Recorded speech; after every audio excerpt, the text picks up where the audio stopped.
el tiempo que necesiten ustedes para poder desarrollar o algunos temas o preguntar cuestiones que tengan que ver o no incluso con esta materia. Bueno, voy a mostrar la presentación. Si es que la encuentro ahora.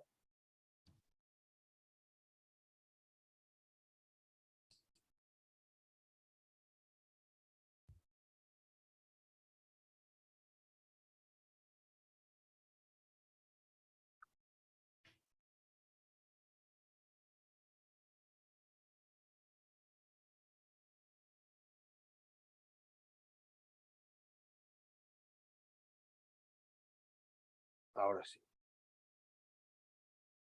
Bueno, creo que estarán viendo ustedes, y lo pongo desde el principio, ya en pantalla completa, que es lo que lo tendrán ustedes en pantalla completa, y que estarán viendo cómo paso las slides en este momento para que yo tenga el control, ¿vale? Bueno, pues insisto en que pregunten ustedes lo que deseen, porque lo importante es que ustedes tengan claras algunas cosas, qué se puede hacer y qué no se debe hacer, aunque la ley nos habilite algunas opciones, porque son arriesgadas, no se han hecho cosas que nosotros no habíamos propuesto y se han hecho en algunos casos mal, con buena voluntad política, no discuto lo contrario, pero creo que no ha sido todo lo acertado que debiera.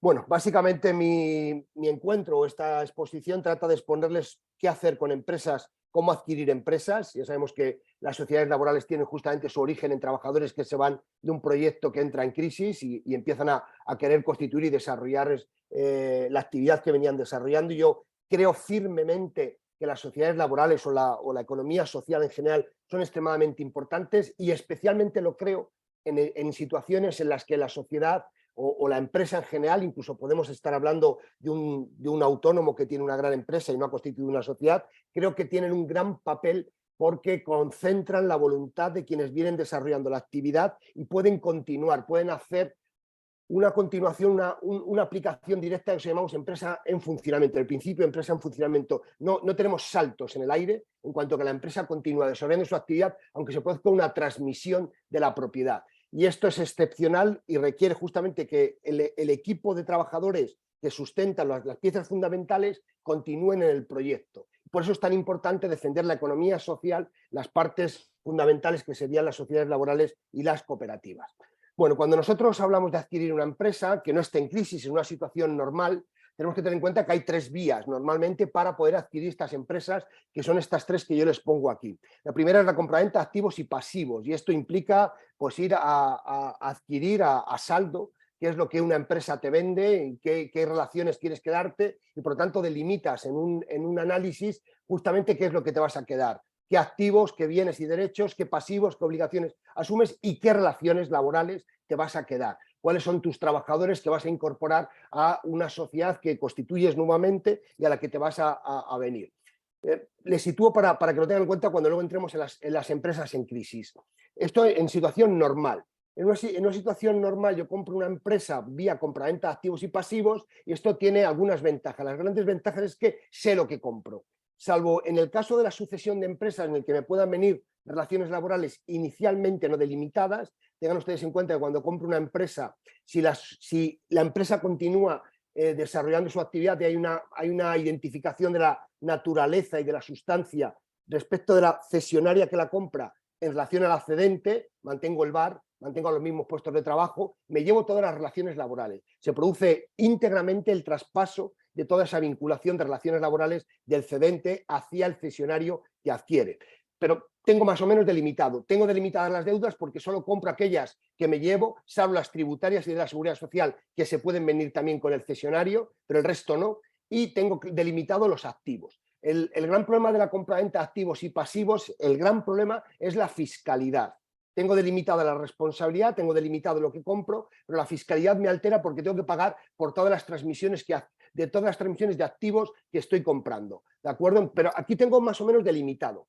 La segunda gran vía para comprar o adquirir una unidad productiva, hablamos de empresa como conjunto de unidades productivas, la unidad productiva es un conjunto de bienes y derechos que tiene autonomía, un bar, un establecimiento, una tienda, una oficina, que le podemos dar autonomía en la producción de bienes o servicios para el mercado. Entonces, cuando adquiero una unidad productiva, puedo adquirirlo vía activos o pasivos o puedo comprar directamente el capital de una sociedad. Esta es otra forma de adquirir. En lugar de comprar las tiendas que tú tienes, lo que hago es comprarte las acciones o participaciones de las sociedades. Esto no lo puedo hacer con cooperativas, dejémoslo claro, porque no puedo comprar el capital por los principios democráticos que rigen en la cooperativa. Pero casi puedo llegar a hacerlo en una sociedad laboral, ¿de acuerdo? En una sociedad laboral que no tenga salida y puedo llegar ahí a hacerme durante un tiempo al 50% con socios no inversores, puedo llegar a tener el control durante un tiempo transitorio.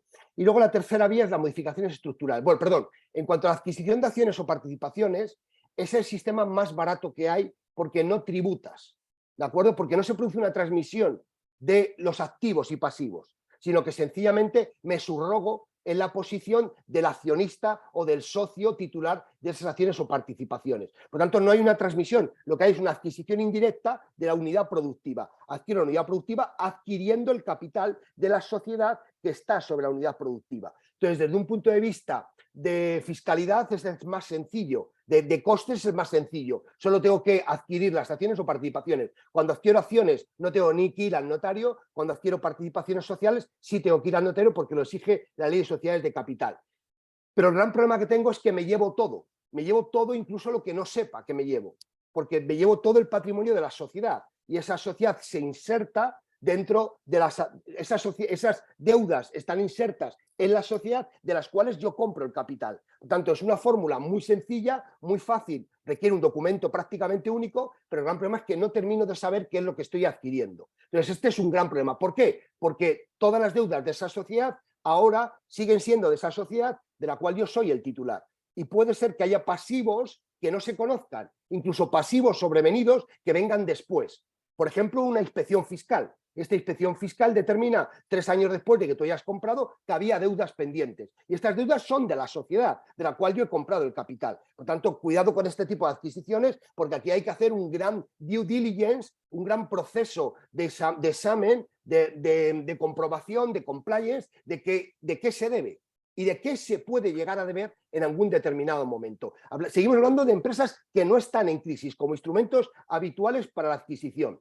Tercer instrumento, las modificaciones estructurales, por lo que conocemos como operaciones que son más allá de las modificaciones estatutarias y que alteran la estructura societaria, que pueden alterar porque combinas sociedades en una sola, porque si segregas, sacas partes de una sociedad, por ejemplo, hacer lo que se llama una escisión. Entonces, estas modificaciones estructurales son muy complejas y no suelen ser habituales en la compra individual de una sociedad. Las modificaciones estructurales vienen a producirse tras el control de la sociedad. Alguien compra una sociedad y decide en un determinado momento fusionar las dos. Entonces, integrar las dos en una. O decide sacar una parte de una sociedad porque tiene un negocio independiente, una unidad productiva, y la saca al margen para separar patrimonios, para separar y extinguir responsabilidades. Estas serían las 3 vías fundamentales para adquirir una unidad productiva, considerado como conjunto de bienes o derechos con cierta autonomía destinado a la producción de bienes o servicios para el mercado. Por ejemplo, el típico bar dentro de una cadena de bares que pudiera haber en una sociedad. Bueno, vamos a las situaciones de unidades productivas en crisis y oportunidades para los trabajadores. En las otras 3 vías no hay ningún problema en que una sociedad laboral, una sociedad cooperativa, entre y adquiere unidades productivas. Tiene que elegir el sistema, tiene que hacer una due diligence, tiene que comprobar. Cuando entramos en las unidades productivas en crisis, bueno, aquí ya cambia la cosa. ¿Por qué? Porque tenemos una unidad productiva que está integrada dentro de una sociedad y esta sociedad tiene una situación de insolvencia. Cuando hablamos de crisis, estamos hablando de que estamos en incapacidad de pago o cercano, rayano a la incapacidad de pago. Y hay 3 tipos de insolvencias en España. La insolvencia actual es ya no puedo pagar, tengo incapacidad de pago para satisfacer mis créditos a su vencimiento, ya no tengo viabilidad. La insolvencia inminente es ahora mismo puedo pagar, pero en 2 o 3 meses no voy a poder hacerlo. Y hay un proyecto claro a corto plazo de que voy a tener esa incapacidad en 2 o 3 meses. Y luego hay otro presupuesto de la insolvencia, o otro supuesto de insolvencia que da lugar a la posibilidad de irte al concurso, que es el llamado probabilidad de insolvencia. Y esta probabilidad de insolvencia es que ya proyecto esa crisis a 2 años. Ya me anticipo y hago un presupuesto y veo que esa crisis nos va a llegar, porque se nos están cayendo las ventas y no conseguimos ajustar los gastos. Entonces, la ley lo que me arbitra, y ahora lo explicaré más detenidamente, son posibilidades de adelantarme a esa crisis. A esa crisis que yo ya veo a lo lejos, puedo anticiparme y puedo establecer mecanismos con mis acreedores para tratar de sacarme de esa crisis futura que ya veo en su momento. Porque, por ejemplo, se me han caído las ventas o porque hemos entrado en una pandemia. Dios quiera que no volvamos a entrar, pero hemos entrado en una situación excepcional en la que ya veo que no voy a poder continuar con el desarrollo de mi actividad tal y como lo tengo programado en estos momentos. Bueno, cuando hablamos de situaciones de insolvencia, tenemos que tener en cuenta la regulación concursal. Nosotros tenemos una regulación concursal absolutamente incapaz de solventar problemas, que venía del siglo XIX, y en el año 2003 se aprueba la ley concursal. Esta ley concursal es una ley pensada prácticamente para épocas de expansión económica.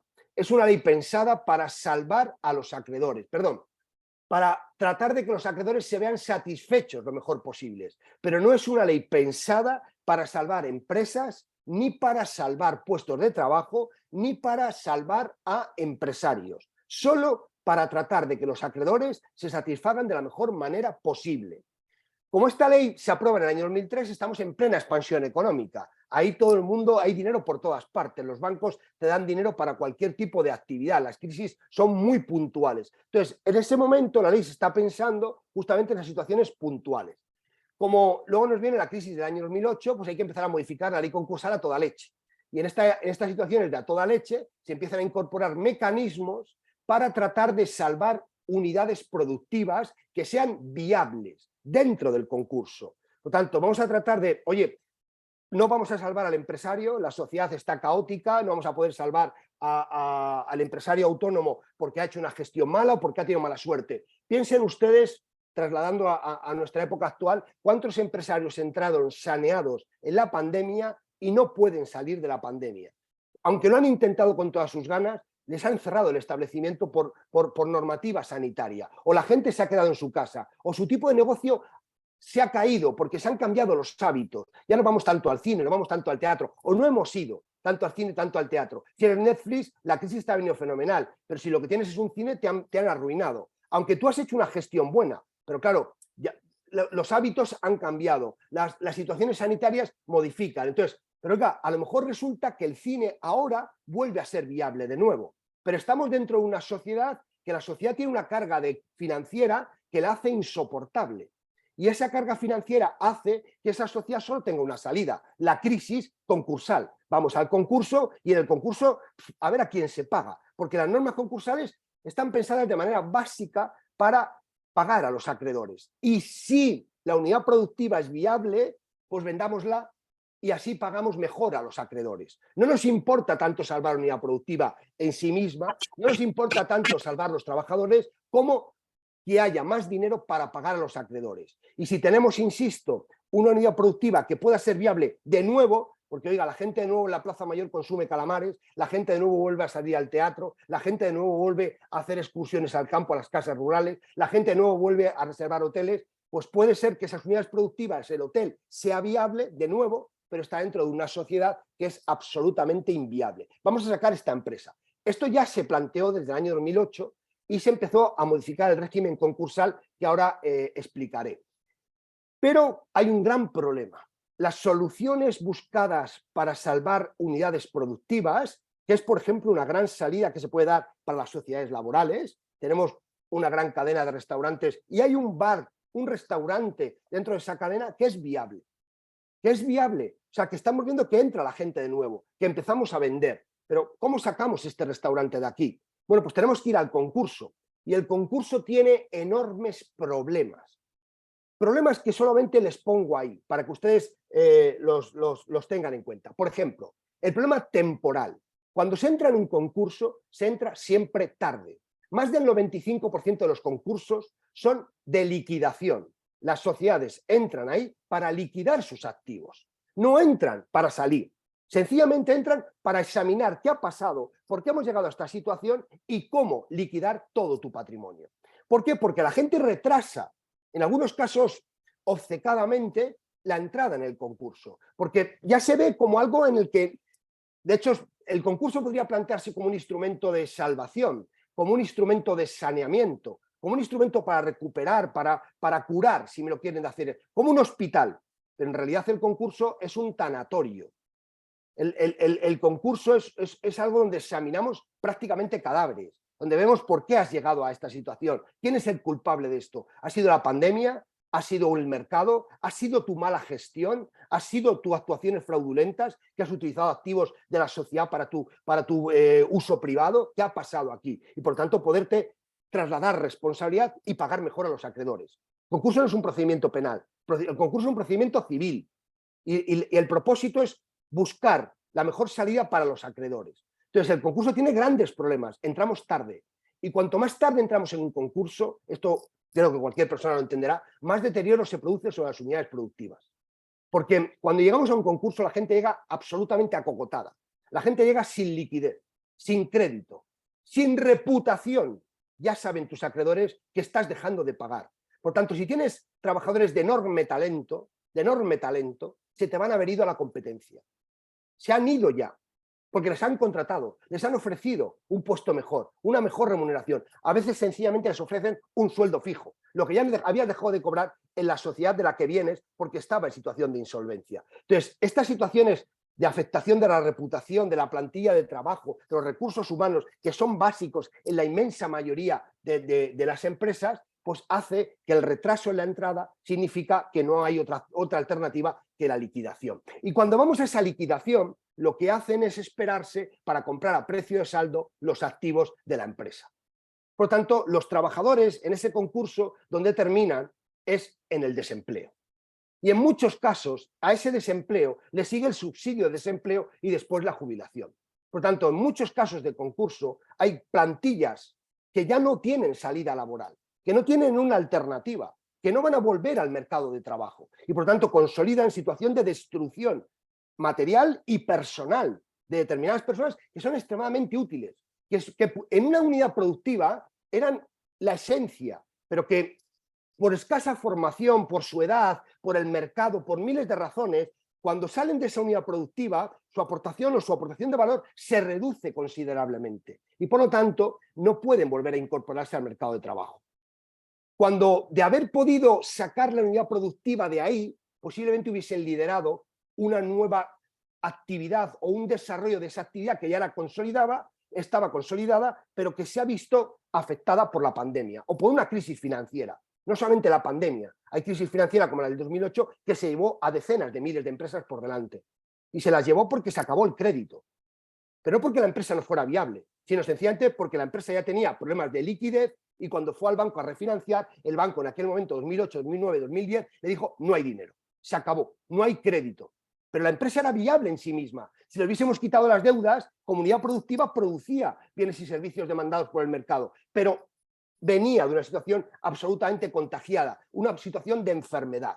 Entonces, el concurso no funciona porque llegamos tarde, porque es un procedimiento judicial y en ese procedimiento judicial todos los actos son recurribles. En un momento, prácticamente todos los actos son recurribles, en un momento o en otro. ¿Por qué? Porque tiene que haber una tutela judicial efectiva y bajo el control del juez hay que darle toda la supervisión y todas las posibilidades de que las partes, los acreedores, recurran contra determinados actos, incluyendo la transmisión de la unidad productiva.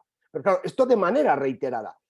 Entonces, en un concurso nosotros, piensen ustedes que cuando entramos en un concurso se abre una etapa que se llama de fase común. Y esta fase común a veces dura años. Y en esa fase común solo vamos a ver qué tenemos y qué debemos.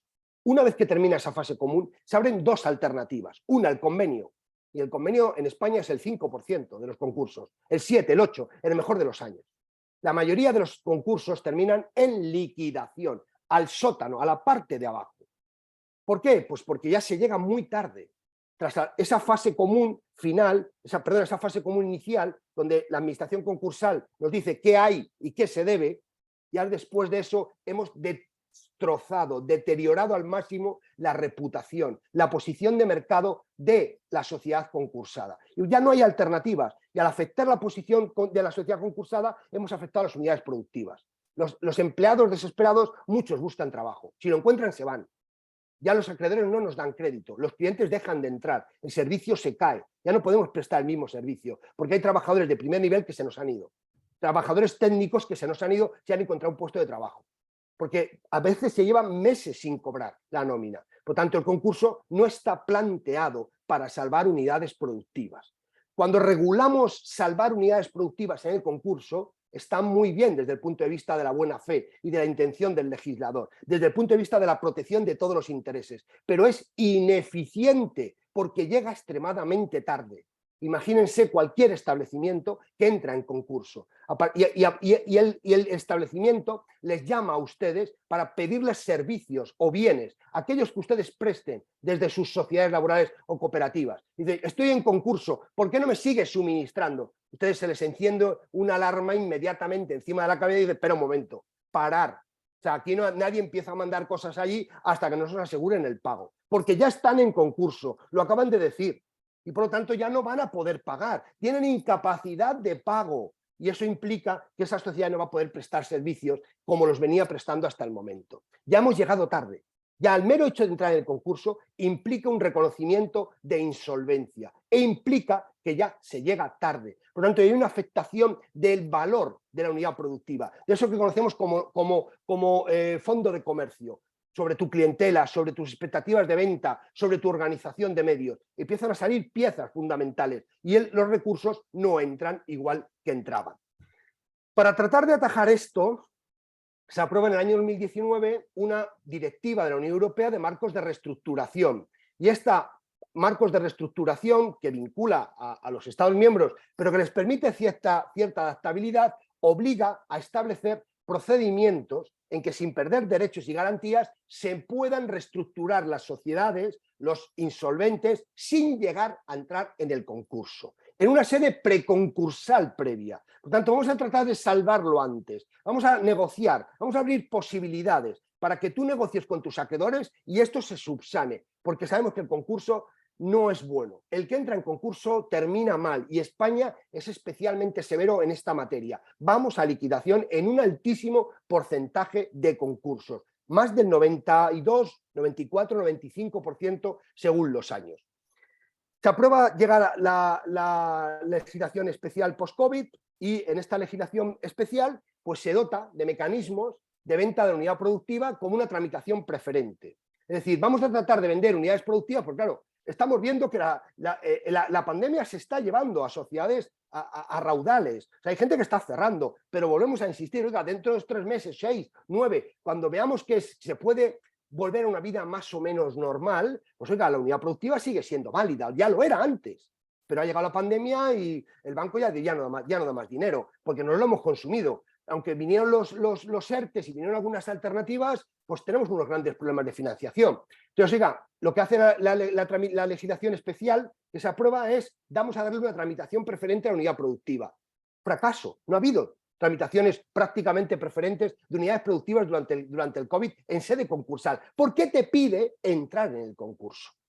¿Por qué? Pues ahora explicaré, porque en el concurso hay un régimen especial, hay un régimen maravilloso, diría yo, hay un régimen tremendamente efectivo, pero el problema es que tienes que entrar, traspasar el umbral del concurso, y el concurso es terrorífico porque llegas tarde, y porque hay otros intereses, y porque se acaba la reputación, se acaba el know-how, se acaban los recursos humanos de excelencia, o tienden a acabarse, es decir, si eres una empresa de ingeniería, tus ingenieros en una empresa de crisis se van a ir a la competencia. Es así de claro. Aquellos que tengan alternativas laborales se van a ir a buscar una estabilidad laboral.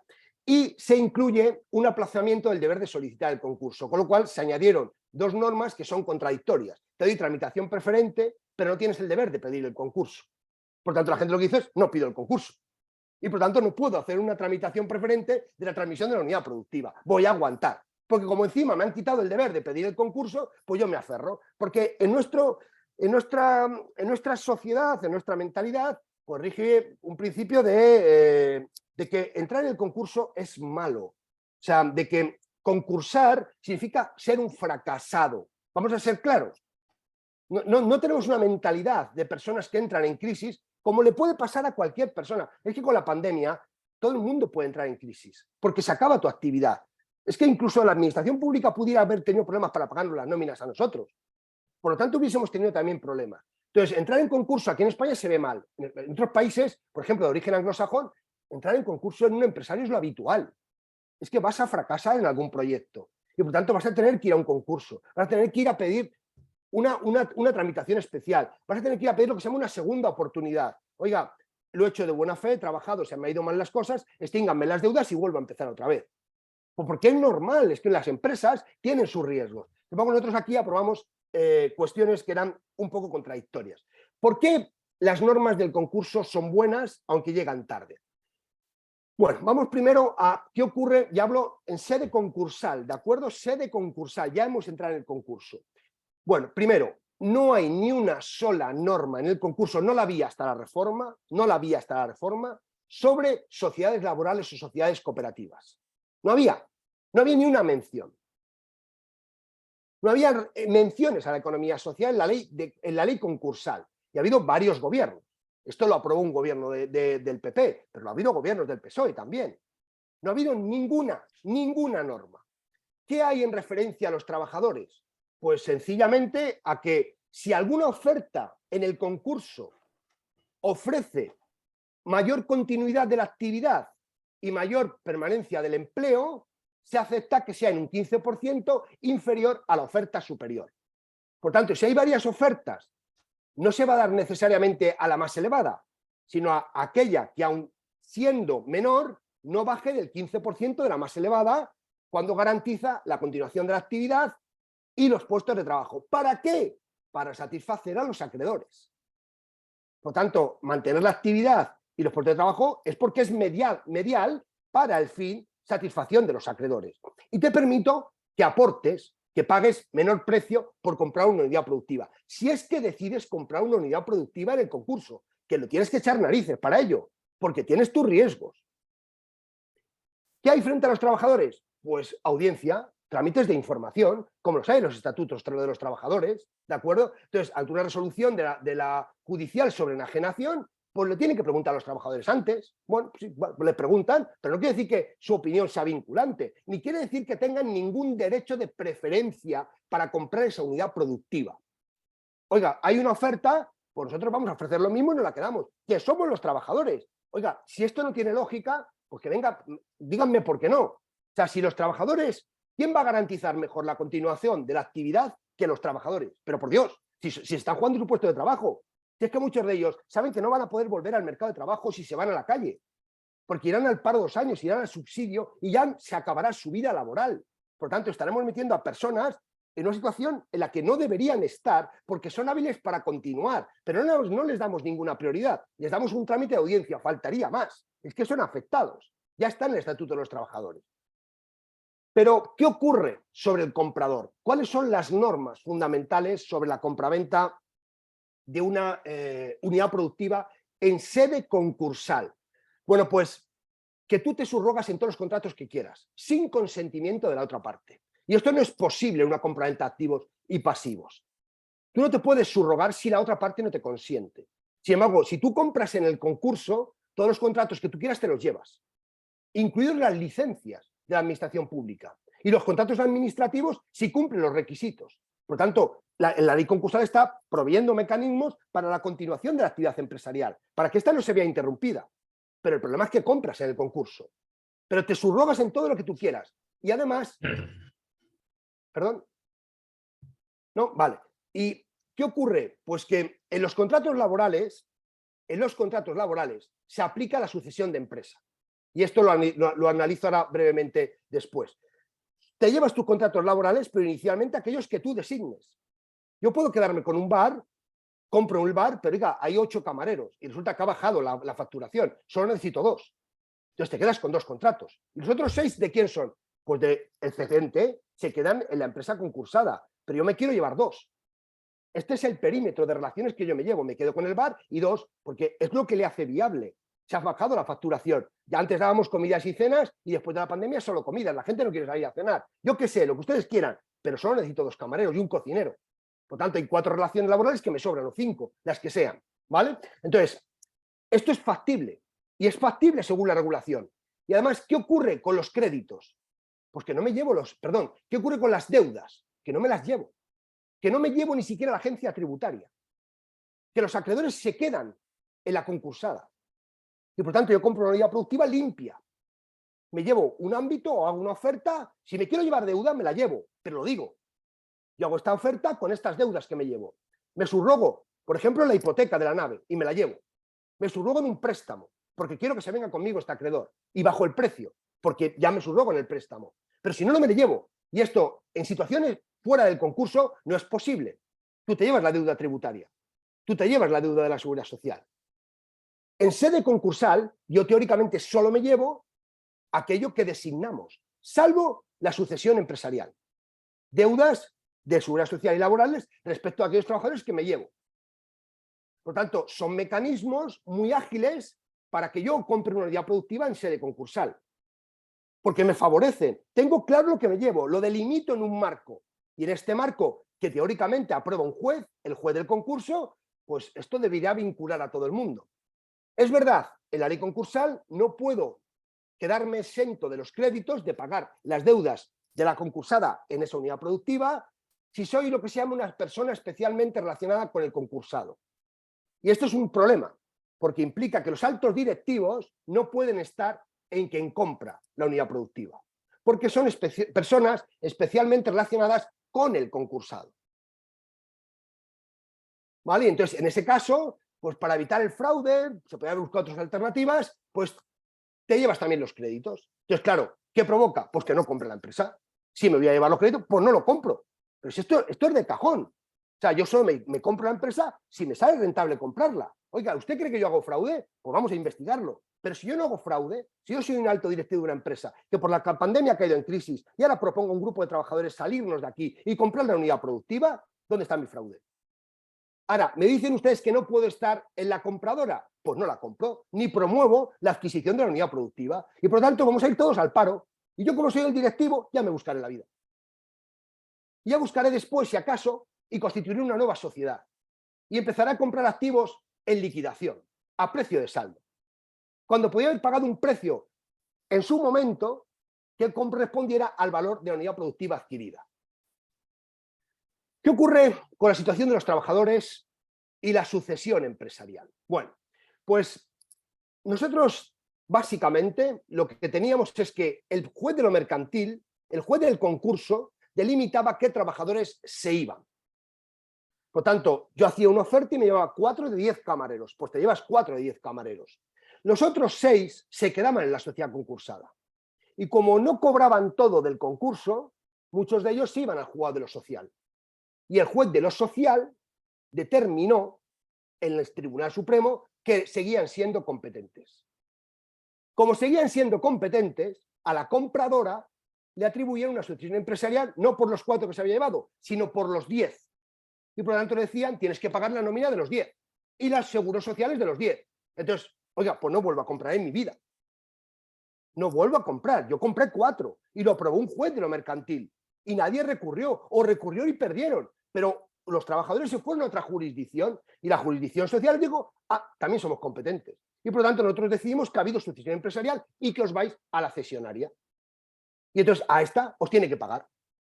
Entonces, claro, pues yo ya no compro. Ya me iré a saldo y liquidación a comprar. Y conozco el caso de una sociedad que compra otra, se lleva un ámbito, un perímetro de trabajadores determinado y tiene que terminar declarándose en concurso porque le atribuyen parte de la plantilla restante. Por lo tanto, el concurso produjo un segundo concurso, justamente porque la regulación no funcionaba. Vino el texto refundido, que se aprobó en plena pandemia, en el año 2020, y el texto refundido de la ley concursal dijo, no, aquí solo lo puede decidir el juez del concurso, solo. Pero el texto refundido es una norma que se aprueba teóricamente por el gobierno y que lo que hace es refundir lo que hay, no legisla en sí mismo como una ley, no lo lleva al Parlamento. Le dicen al gobierno, coge todo lo que hay sobre concursal, unifícalo y sistematízalo. Entonces, ha habido juzgados, como por ejemplo esta sentencia que les pongo aquí, que han dicho, el gobierno se ha excedido en sus competencias. Y cuando aprobó el texto refundido, aprobó una norma que no estaba en la ley concursal. Por lo tanto, sigo atribuyéndome competencia para decidir el perímetro de relaciones laborales que vienen a la cesionaria. De nuevo, otro gran problema. Esta es la situación en la que estábamos hasta que se produce la reforma de madre mía, 37, la reforma del año 2000, la reforma que se ha producido ahora en septiembre del año 2022. Bueno, yo les traía aquí sobre la situación de preconcurso, pero quiero ir a lo que atañe a nuestra unidad productiva. Pero antes asiento. La reforma que se aprueba por Ley 16 de 2022, que se publica en septiembre de este año, que ya tenemos en vigor, es una reforma en la que la Laborpar ha tratado de incluir algunas normas que luego diré para favorecer la transmisión de unidades productivas antes del concurso, en sede preconcursal.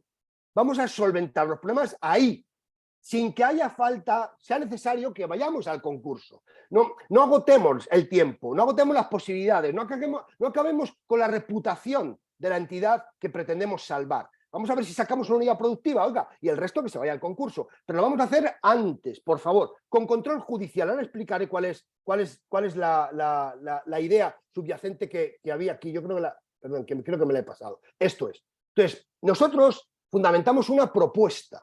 Esta es la propuesta básica de Laborpar, ¿vale? Que se hizo en un informe y que algunos partidos defendieron, unos introduciéndolo como enmiendas y otros mostrando su apoyo. Otra cosa es cuando llegaron las votaciones que eso no se trasladara o no se convirtiera en una exposición.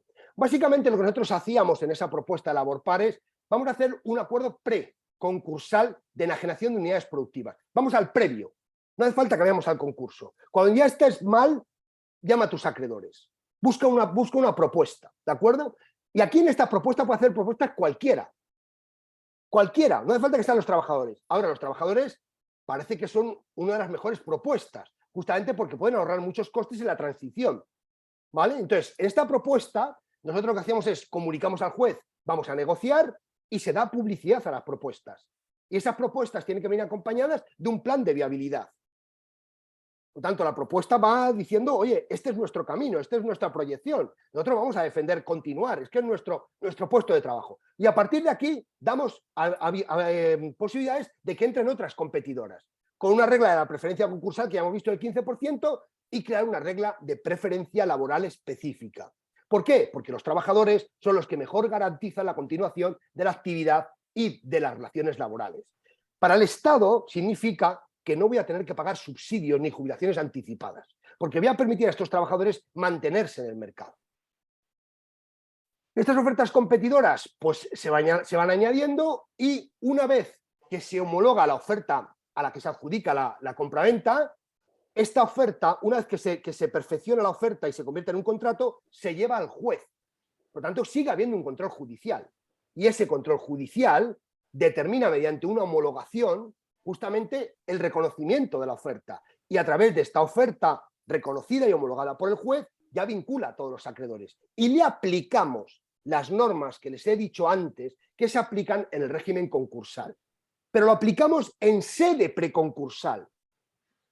Para ofertas preconcursales aplicamos el régimen. ¿Y por qué lo podemos aplicar? Porque hay un control judicial que lo que hace es anticipar lo que va a haber en el concurso a sede preconcursal. Por lo tanto, no tengo que entrar, no le tengo que decir a la gente hoy que estoy mal, porque lo que quiero es salvar una unidad productiva. No voy a poder pagar los préstamos dentro de 3 meses, pero hay un bar que funciona fantástico, que los trabajadores lo llevan de cine, pero estoy aprovechando lo que factura ese bar para pagar mis préstamos anteriores. Saquemos el bar, porque es viable. Démosle viabilidad a ese bar, porque va a continuar la actividad, porque los trabajadores van a continuar ahí. Bueno, esto fue más o menos lo que nosotros presentamos. ¿Y qué ha ocurrido? Bueno, pues en la Ley 16 de 2022, pues lo que nos han hecho es básicamente hay que seguir en el concurso. Bueno, básicamente no, siempre hay que seguir en el concurso. Tú lo que puedes es venir a pedir el concurso y traer ya una oferta, puede ser de los trabajadores o de quien tú quieras, haces una propuesta de adquirir una empresa, pero tienes que ir al concurso. Por tanto, ya empezamos, ya abrimos la puerta del concurso y aquí lo primero que se tarda ya es en declarar el concurso. A veces se tardan meses en que un juez, desde que entra la solicitud de concurso, lo termine declarando mediante un auto. El auto es recurrible, encima, puede ser recurrible, y a partir de aquí ya empiezan los problemas. Entonces, tras la declaración de concurso, se hacen alegaciones y propuestas alternativas. Bueno, pues ya empezamos a hacer alegaciones, habrá que resolver las alegaciones. Y aquí se ha metido una norma, bueno, es una llamada. Cabe que hay una propuesta de trabajadores a través de cooperativas laborales o participadas. Por tanto, se ha dicho cabe, pero que yo entiendo que cabía, pero que está bien. que nos recuerden que estamos, porque es la primera vez que entra la palabra cooperativa o sociedad laboral o participada en la ley concursal. Así que ya hemos entrado, hemos abierto la puerta, estamos aquí también. Y tenemos otras alternativas, porque nosotros somos los trabajadores. Así que, oye, a ver si hay alguna consideración especial, aparte de mencionarlos. Porque aquí hay otros intereses, y hay otros intereses que van a proteger mejor la actividad, y la continuación de la actividad, y la continuación de los puestos de trabajo. Recuerdo que alguien me dijo en aquel momento, en el momento de la tramitación, es que, claro, esto es un poco ayudar a dar trabajo. Y dije, bueno, pues que si no ayudas a dar trabajo, vas a ayudar a dar desempleo, vas a financiar el desempleo, ¿no? Entonces, claro, porque si no ayudas a que los trabajadores continúen, pues lo vas a tener que ayudar en el desempleo. Tú sabrás cuál es tu opción de política legislativa. Una vez que tenemos la propuesta de los trabajadores, se hace un informe de administración concursal y se defiende, ¿vale?, aquella que sea más responsable con el interés del concurso. Y se añade una norma específica en el apartado 6 que dice, si hay una propuesta de los trabajadores, se les dará prioridad si su oferta es igual o superior a otras alternativas y además se respeta el interés del concurso. Básicamente, continuar la empresa y unos puestos de trabajo. Por tanto, ¿hay un derecho de adquisición preferente? Sí, ante ofertas iguales se otorgará a los trabajadores porque parece que respetan mejor el interés del concurso. No es mucho lo que nos han dado, pero nos han dado algo que no teníamos. Reconocimiento, ya existimos. Y segundo, tenemos una prioridad. Solo por ser trabajadores hay una prioridad. La prioridad ahora es básicamente si eres igual, porque creemos que vas a garantizar mejor continuar la actividad y los puestos de trabajo. Bueno, ahora hay que seguir peleando porque nos tiene una prioridad también en la rebaja del precio. Es decir, que por ser trabajadores se entienda que va a haber mejor salida para los acreedores, que vamos a garantizar mejor la continuación de la actividad y por lo tanto que podemos hacer una oferta más reducida. Pero eso no está en la ley. Ahora, esto sí que abre también posibilidades. Vamos a la regla de la preferencia y vemos que hemos añadido otro apartado 2 en el 219. Y ese apartado 2 también nos permite aplicar la regla de la preferencia a la regla de la preferencia concursal. Los trabajadores también pueden ofrecer un 15% menos si garantizan la continuación de la actividad y de los puestos de trabajo. Aquí sí que hay un reconocimiento notable, porque el mero hecho de ser trabajadores ya implica o presume que tú vas a aportar una continuación mejor de la actividad y de los puestos de trabajo. Por lo tanto, puedes reducir tu oferta en la regla de la preferencia concursal que les expliqué antes. Y muy importante, el segundo precepto que aquí se modifica, el 21. A partir de ahora, y esto ya sí que es ley, el único que delimita el ámbito de la sucesión de empresa es el juez del concurso. Por lo tanto, sí que crea seguridad jurídica. Esto sí que es una norma, y esto no sirve solo para trabajadores, sirve para todos, pero nos dice que si tú vas a un concurso y compras una unidad productiva, la compras en el ámbito, en el perímetro de relaciones laborales que fije el juez del concurso. Ya no puede venir un juez de lo social, de lo laboral, a corregirte, pero tienes que seguir comprando en el concurso. Y esta norma, y esto aquí tengo que ser extremadamente críticos, desde el Aborpar, a través de la vía concursal y la vía ordinaria, hemos perseguido hasta la obcecación la capitalización de la prestación por desempleo para incorporarla como instrumento de financiación de los trabajadores en la compraventa de empresas. Y lo que se nos dio fue este precepto. Fíjense que es largo el precepto, que lo han tardado en desarrollarlo. Pero este precepto tiene un gran problema. Solo está prevista la capitalización para comprar tu propia sociedad. Para que tú como trabajador te quedes con tu sociedad transformándola en una sociedad laboral o cooperativa. Y este es un gran problema, porque yo como trabajador lo que quiero es comprar la unidad productiva, no la sociedad. Yo me quiero llevar mi unidad productiva con mis activos y los pasivos que asuma, con las relaciones laborales perimetradas por el juez del concurso, pero no quiero comprar mi sociedad porque tiene todas las deudas del concurso. Y es un presupuesto, porque se tiene que ordenar por el juez la transformación de la sociedad en cooperativa o laboral. Por lo tanto, la capitalización no procede en este caso. Cuidado, porque es muy tentador. Lo ves aquí y te emociona, pero cuidado. Esto puede ser un error. No voy a decir que haya habido mala voluntad, pero esto fue una sorpresa para nosotros porque no era lo que se nos había dicho. Justamente lo que se había dicho era lo contrario. Vamos a dar capitalización para constituir una fuera y llevaros la unidad productiva. Este es el sentido. Queremos capitalizar el desempleo por los trabajadores, pero constituyendo una sociedad nueva. Y esta es la que compra la unidad productiva, que es la que va, la que viene desde la sociedad concursada. Lo que me habéis dicho es que me decapitalizáis para entrar en el capital de la sociedad que está en concurso no, porque me voy a quedar con todas mis deudas, incluyendo las mías mismas que he generado. Porque si me voy al Fogasa y el Fogasa me paga, el Fogasa se subroga y va contra mi sociedad, que va a tener que pagarlo con el capital, con el paro que he capitalizado. Es una locura de precepto. Por tanto, cuidado con este precepto porque es tremendamente tentador. Y para terminar, en las sociedades laborales, creo que casi todos los que están aquí son de sociedades laborales, hay que tener en cuenta la causa disolutoria por pérdidas. Y la causa disolutoria por pérdidas significa que tenemos un desequilibrio patrimonial. El patrimonio neto es inferior a la mitad del capital social.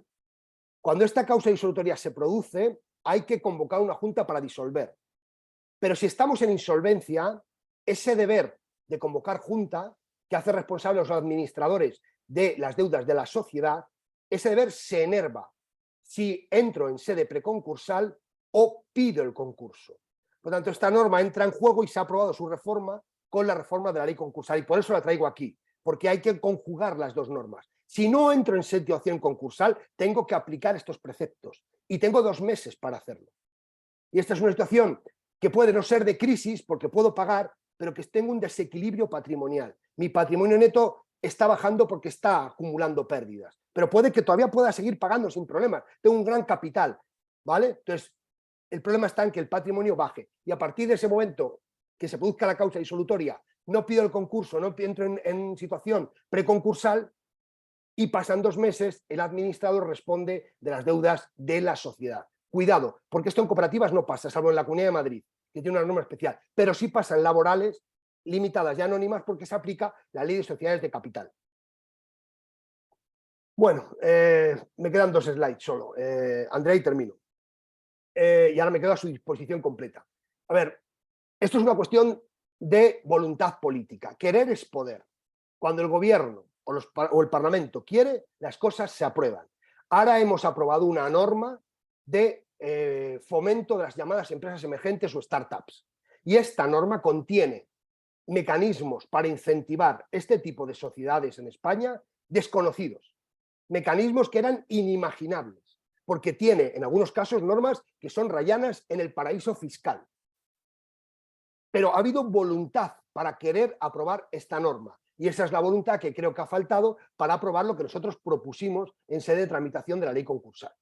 No porque fuera imposible, sencillamente porque bueno, pues no cayó, no coló. ¿Vale? Pero este es el ejemplo, vivo ejemplo, de que cuando se quiere, se puede.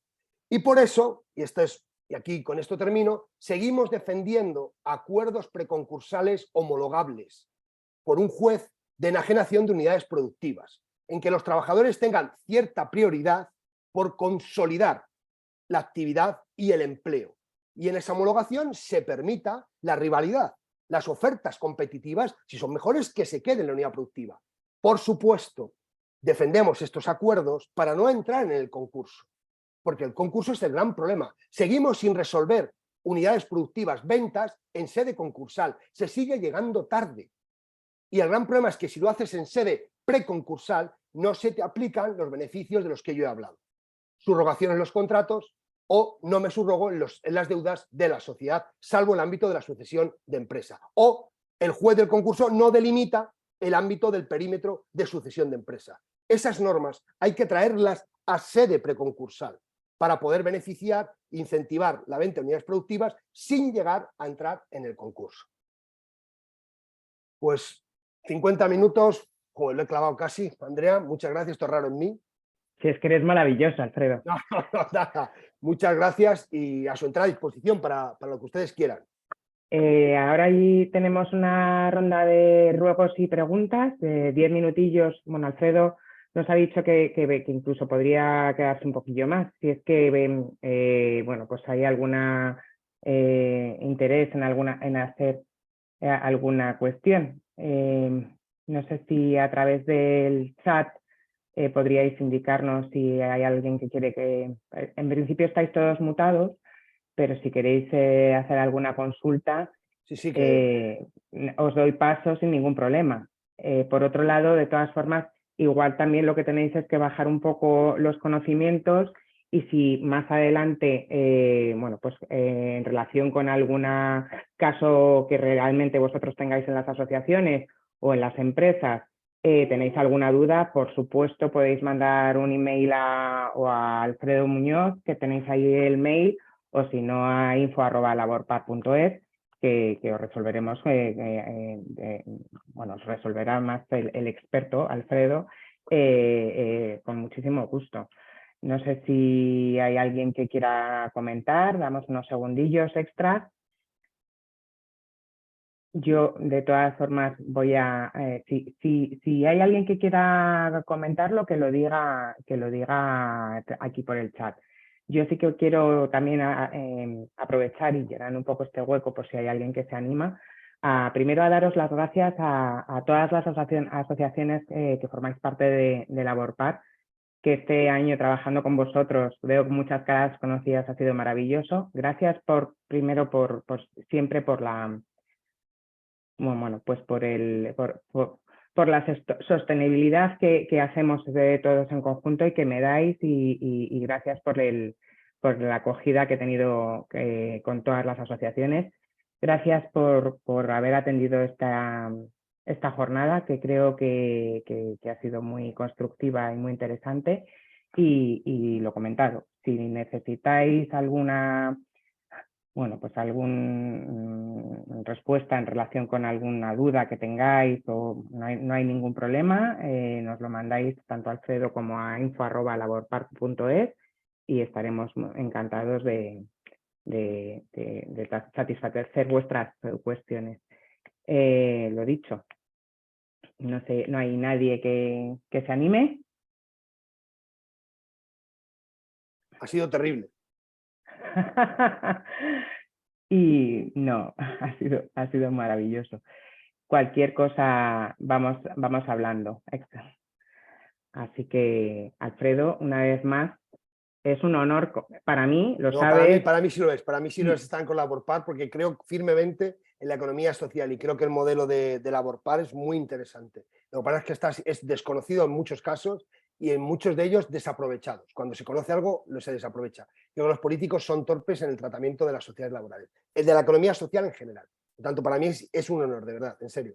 Es un honor para Laborpar contar con colaboradores como tú. Tenemos unos magníficos colaboradores. Alfredo no solo tiene esta actividad en las jornadas, sino que en todas y cada una de las veces que Laborpar le ha solicitado ayuda, ahí ha estado y bueno, ojalá que todas las personas trabajaran tanto por la economía social y por las sociedades laborales como Alfredo, y además trabajarán también.